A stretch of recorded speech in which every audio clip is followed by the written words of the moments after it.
Friends hi, ఎలా ఉన్నారు? బాగున్నారా? ఈరోజు ఆలుగడ్డ వంకాయ కర్రీ చేసి చూపిస్తానండి. మీరు కూడా మీ ఇంట్లో ట్రై చేయండి. ఆలుగడ్డ 3 ఆలుగడ్డలని శుభ్రంగా కడిగి కట్ చేసుకోవాలి.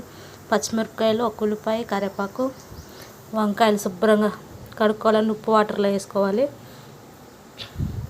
ఆయిల్ పెట్టుకున్న ఫ్రెండ్స్, ఆయిల్ వేడెక్కాక తాలింపు గింజలు వేసాను. మంచిగా ఆనియన్స్, పచ్చిమిరపకాయలు మంచిగా వేగాలండి. ఫ్రెష్గా దంచుకుని అల్లం ఉల్లిగడ్డ పేస్ట్ అండి.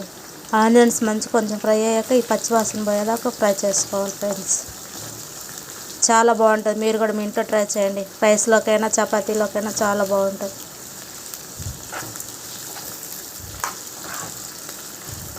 మంచిగా పచ్చివాసన అంతా పోయేదాకా ఫ్రై చేసుకోవాలి.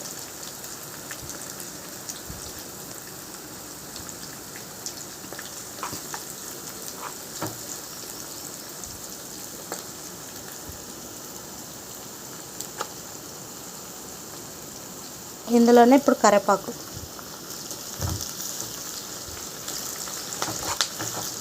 స్మెల్ అయితే బాగా వస్తుందండి. మా ఇంట్లో బాగా ఇష్టంగా తింటాను నేను చేసిన కర్రీస్, బాగుంటాయి. మీరు కూడా మీ ఇంట్లో ట్రై చేయండి. వంట రానులైనా ఈజీగా నేర్చుకోవచ్చండి. పచ్చి ఆలుగడ్డలేనండి, కట్ చేసుకున్న ఆలుగడ్డలు.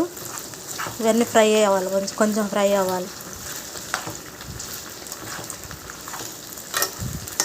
ఆలుగడ్డ కొంచెం ఫ్రై అవ్వాలి.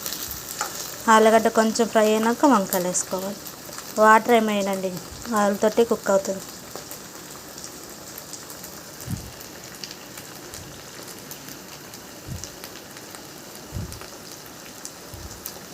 ఇక స్కూల్ స్టార్ట్ అయినాయండి. మా పెద్ద అబ్బాయికి పొద్దున్నే 7కి వెళ్ళిపోవాలి ఆయన స్కూల్కి. ఇంకా పొద్దున్న లేవాలి, బాక్సులు పెట్టాలి, టిఫిన్ చేయాలి. కొంచెంసేపు 5 నిమిషాలు ఫ్రై అవ్వాలండి ఆలుగడ్డ. ఇప్పుడు కట్ చేసుకున్న వంకాయలు ఇందులోకి వేసుకోవాలి. మంచిగా ఇట్లా కలుపుకోవాలి ఫ్రెండ్స్. బాగా ఒక 5 నిమిషాలైనా సాల్ట్ వేయాలి. టేస్ట్కి తగ్గ సాల్ట్ అండి, మంచిగా వేసి కలుపుకోవాలి. చూసారా ఫ్రెండ్స్, ఆలుగడ్డ కూడా ఎలా ఉడికిందో చూసారా, అలా పీసెస్ ఎట్లా వస్తామో. మంచిగా ఫ్రై అయింది కదా. మళ్ళీ మాడద్దండి, మాడితే టేస్ట్ ఉండదు. ఇప్పుడు సాల్ట్ వేసాం కదా, తగినంత పసుపు వేసాను, కలిపానండి. ఇలా ఉంది చూడండి. ఇప్పుడు తగినంత కారం అండి. మంచిగా కలుపుకోవాలి. కారం వేసాక ఇలా వచ్చింది చూడండి ఫ్రెండ్స్. మంచిగా ఆయిల్ అంతా బయటకు వస్తుంది కదా.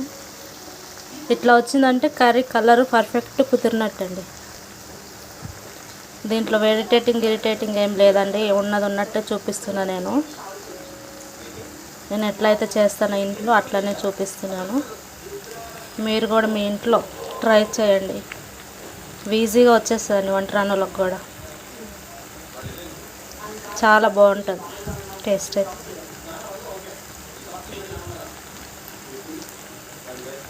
నిన్నైతే అసలు ఇంట్లో వంటే చేయలేదండి. మా పిల్లలు బయట నుంచి తెచ్చుకున్నారు. కొంచెం హెల్త్ ఇష్యూస్ వచ్చినాయి, కొంచెం బాగుండట్లేదు, అందుకే వీడియోస్ సరిగ్గా పెట్టట్లేదు.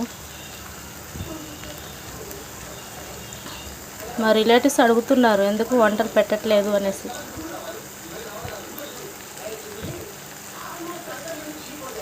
మంచిగా ఆయిల్ బయటకు వస్తుంది కదా, ఇట్లా పర్ఫెక్ట్ నీకు కర్రీ కుక్ అయినట్టు. ఎంతమందికైనా ఈజీగా వండేస్తానన్న అట్లాంటిది ఈసారి వంటలు చేయాలంటేనే భయం వేస్తుంది. ఇంట్లో చేసుకున్న ధనియాల పొడి అండి. నేను మసాలా గిసాలా ఏమైనాండి, ఓన్లీ ధనియాలు, చెక్క, లవంగా అంతవరకేనండి. మంచిగా కలుపుకోవాలి. అయిపోయిందని కర్రీ పర్ఫెక్ట్ కుదిరింది చూడండి. నా స్మెల్ అయితే చాలా బాగా వస్తుంది. మీ ఇంట్లో కూడా మీరు ట్రై చేయండి. వీడియో నచ్చితే లైక్ చేయండి, షేర్ చేయండి, సపోర్ట్ చేయండి. Thank you friends. మళ్ళీ వేరే వీడియోతో మళ్ళీ మీ ముందు ఉంటాను. బాయ్.